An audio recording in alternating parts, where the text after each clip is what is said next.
राधे राधे। कैसे हैं आप सब। आज हम नाग पंचमी की सबसे प्राचीन कथा का श्रवण करेंगे कि कैसे नाग देवता भाई बने थे। प्राचीन काल में एक सेठ जी के 7 पुत्र थे। सातों के विवाह हो चुके थे। सबसे छोटे पुत्र की पत्नी श्रेष्ठ चरित्र की विदुषी और सुशील थी, परंतु उसके भाई नहीं था।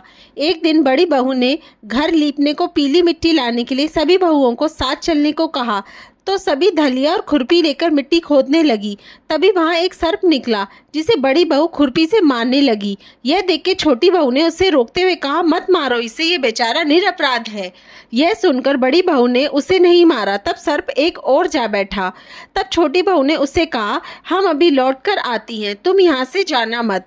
यह कहकर वह सबके साथ मिट्टी लेकर घर चली गई और वहां कामकाज में फंसकर सर्प से जो वादा किया था उसे भूल गई।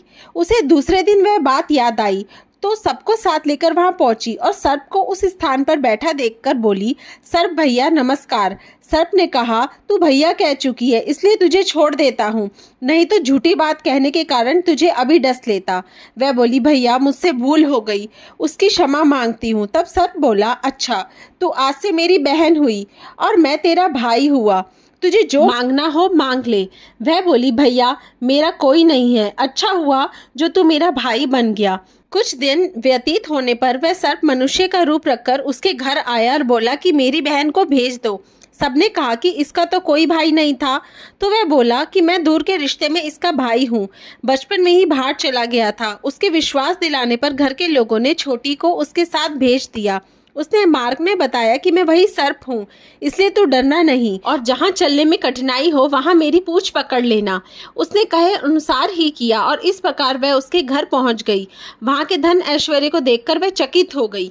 एक दिन सर्प की माता ने उससे कहा कि मैं एक काम से बाहर जा रही हूँ, तू अपने भाई को ठंडा दूध पिला देना। उसे यह बात का ध्यान नहीं रहा और उसने गर्म दूध पिला दिया, जिससे उसका मुख बुरी तरह जल गया। यह देखकर सर्प की माता बहुत क्रोधित हुई, परंतु सर्प के समझाने पर शांत हो गई। तब सर्प ने कहा कि बहन को अब उसके घर भेज देना चाहिए। तब सर्प और उसके पिता ने उसे बहुत सा सोना, चांदी, जवाहरात, वस्त्र, भूषण आदि देके उसके घर पहुंचा दिया। इतना ढेर सारा धन देखकर बड़ी बहू ने ईर्ष्या से कहा, भाई तो बड़ा धनवान है, तुझे तो उससे और भी धन लेना चाहिए। सर्प ने यह वचन सुना तो सब वस्तुएं सोने की लाकर दे दी। यह देखकर बड़ी बहू ने कहा, इन्हें झाड़ने की झाड़ू भी सोने की होनी चाहिए। तब सर्प ने झाड़ू भी सोने की लाकर रख दी। सर्प ने छोटी बहू को हीरा मणियों का एक ऐसा अद्भुत हार दिया था, उसकी प्रशंसा उस देश की रानी ने भी सुनी और वह राजा से बोली कि सेठ की छोटी बहू का हार यहाँ आना चाहिए।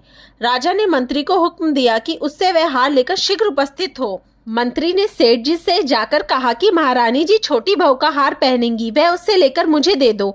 सेठ जी ने डर के कारण छोटी बहू से हार मंगाकर दे दिया। छोटी बहू को यह बात बहुत बुरी लगी। उसने अपने सर्प भाई को याद किया और आने पर प्रार्थना की कि भैया रानी ने हार छीन लिया है, तुम कुछ ऐसा करो कि जब वह हार उसके गले में रहे तब तक के लिए सर्प बन जाए और जब वह मुझे लौटा दे तब हीरो और मणियों का हो जाए। सर्प ने ठीक वैसा ही किया। जैसे ही रानी ने हार पहना वैसे ही वह सर्प बन गया और यह देखकर रानी चीख पड़ी और रोने लगी। यह देखकर राजा ने सेठ के पास खबर भेजी कि छोटी बहू को तुरंत भेजो। सेठ जी डर गए कि राजा ना जाने क्या करेगा। वह स्वयं छोटी बहू को साथ लेकर उपस्थित हुए। राजा ने छोटी बहू से पूछा, तूने क्या जादू किया है, मैं तुझे दंड दूंगा। छोटी बहू बोली, राजन धृष्टता क्षमा कीजिए, यह हार ही ऐसा है कि मेरे गले में हीरो और मणियों का रहता है और दूसरे के गले में सर्प बन जाता है। यह सुनकर राजा ने वह सर्प बना हार उसे देकर कहा, अभी पहनकर दिखाओ। छोटी बहू ने जैसे ही उसे पहना वैसे ही हीरे मणियों का हो गया। यह देखकर राजा को उसकी बात का विश्वास हो गया और उसने प्रसन्न होकर उसे बहुत सी मुद्राएं भी पुरस्कार में दी। छोटी वह अपने हार और इन सहित घर लौट आई। उसने धन को देखकर बड़ी बहू ने ईर्ष्या के कारण उसके पति को सिखाया कि छोटी बहू के पास कहीं से धन आया है। यह सुनकर उसके पति ने अपनी पत्नी को बुलाकर कहा, ठीक ठीक बता कि यह धन तुझे कौन देता है। तब वह सर्प को याद करने लगी। तब उसी समय सर्प ने प्रकट होकर कहा, यदि मेरी धर्म बहन के आचरण पे संदेह प्रकट करेगा तो मैं उसे खा लूंगा। यह सुनकर छोटी बहू का पति बहुत प्रसन्न हुआ और उसने सर्प देवता का बड़ा सत्कार किया। उसी दिन से नाग पंचमी का त्योहार मनाया जाता है और स्त्रियां सर्प को भाई मानकर उनकी पूजा करती हैं। नाग देवता की जय। ओम नमः शिवाय। आप सभी को नाग पंचमी की बहुत बहुत शुभकामनाएं। राधे राधे।